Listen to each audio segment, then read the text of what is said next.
নমস্কার, আমি মোনালিসা দে দালাল, দা ট্যাঙ্গিহাটের নেপথ্যের কারিগর। কাসুন্দির গল্পটা কিন্তু আমার নয়।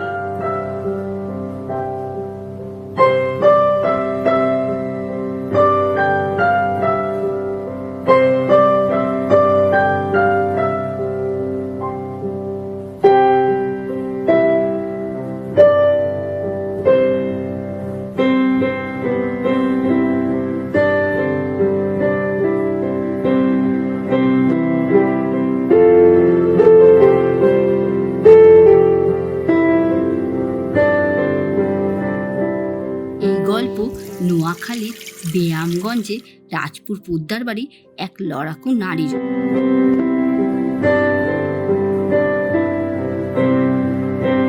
আমার বড় আম্মি অর্থাৎ মায়ের ঠাকুমা স্বর্গীয় জ্ঞানদা রঞ্জিনী বালা দেশভাগের সেই উত্তাল দিনগুলোতে সব হারিয়েছিলেন, কিন্তু হারাননি তার হাতের ওই জাদুকরী স্বাদ। নোয়াখালীর সেই মাটির টান আজও ধরা আছে এই শিলনোড়ায় বাটা সর্ষের ঝাঁজে।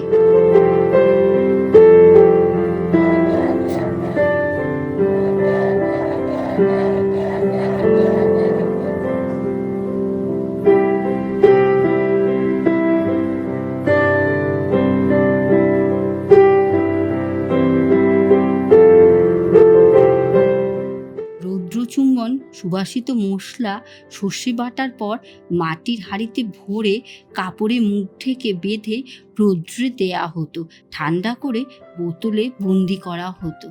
এই কাসুন্দিতে যন্ত্রের কোনো ছোঁয়া নেই, নেই কোনো রাসায়নিক দ্রব্য। মাটির হাঁড়িতে মজে ওঠা আর সূর্যের আলোয় জারিত হওয়া, ঠিক যেইভাবে বড় আম্মা বানাতেন।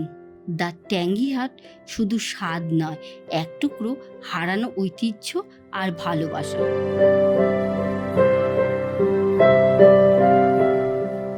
আপনারা যদি দ্য ট্যাঙ্গিহাটের সদস্যর সঙ্গে যুক্ত হতে চান, তাহলে স্ক্রিনে দেওয়া হোয়াটসঅ্যাপ নম্বরে যোগাযোগ করুন এবং ট্যাঙ্গিহাটের পরিবারের সঙ্গে জুড়ে থাকুন।